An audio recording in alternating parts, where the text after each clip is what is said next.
Oh man.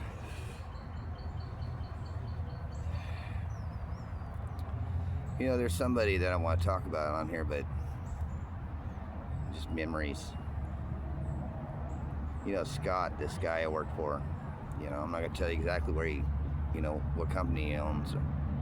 I drove for him for about 8, 9 months, and I hauled a trailer that wasn't supposed to be hauled, but they said they DLT'd it, and I knew it was wrong. You know, it had some kind of stuff welded, extra beams loaded at the bottom, and it was rubbing on my rear tires. You know, and he made me take that trailer anyways. So I hauled all the way to Baltimore. I deliver a load.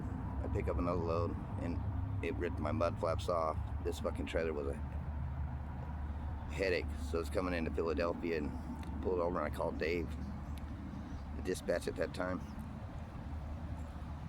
and he said, "Oh, just raise your airbags."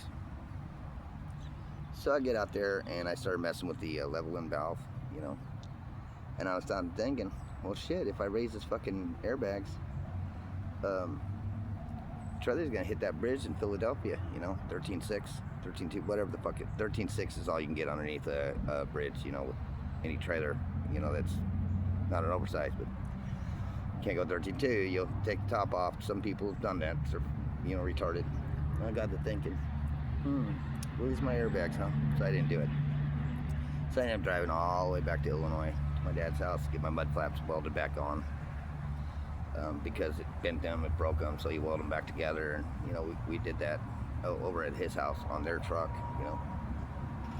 And I head back to Oklahoma, dropped the load off, and I headed over to Wichita.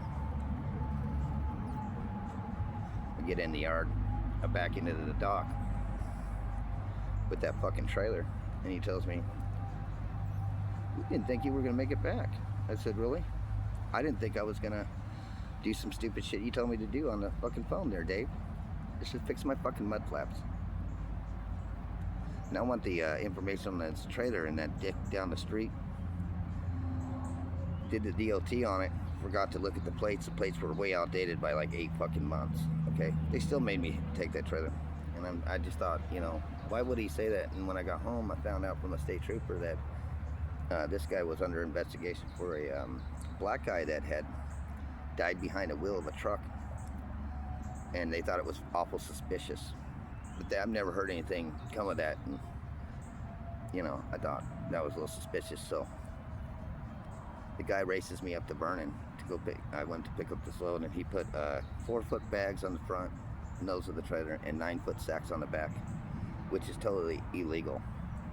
And all that did is heated up my tranny all the way down to South Texas, where I dropped the load, and then I went and picked up a load of recycling shit, you know, a trash load. And before I got in there, I said, "Pre, watch this." I said, "I bet I go in here and get a flat tire." So I go in there, and 2 seconds later, I get a flat tire. I was like, "Oops, didn't mean for that to happen." So I get my load, I get it loaded on, I get on the scale. He goes, "Hey man, your tires gone flat." I said, "I know, I don't care." Scaled me out. He said, "What are you gonna do? Get it fixed?" I said, "Yeah, I'm gonna get it fixed. Right next door." He says, "Where at?" The truck stop's just like 10 miles down the road. You know, you may want to go down there and get it fixed there. It's cheaper.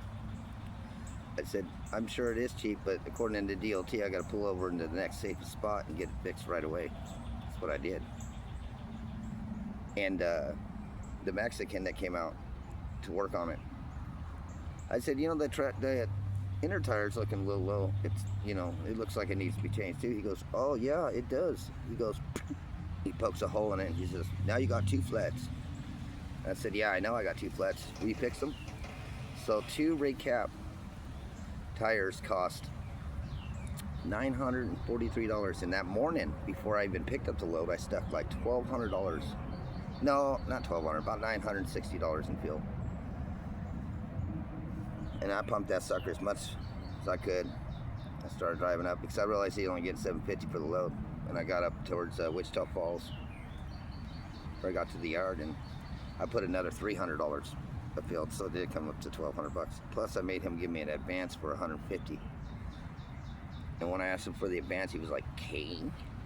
And the problem is I was an excellent driver. Okay, I never had an accident like they do now. You know, bunch of fucking, I don't know. Maybe it's the LDs, maybe it's the automatics. I don't know. I never drove an automatic.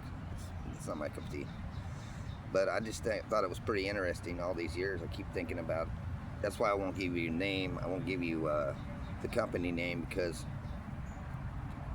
it's funny I'm still alive, ain't it? That's a scary thought. Find out somebody tried to kill you behind the wheel and collect some insurance money. You know. Yeah.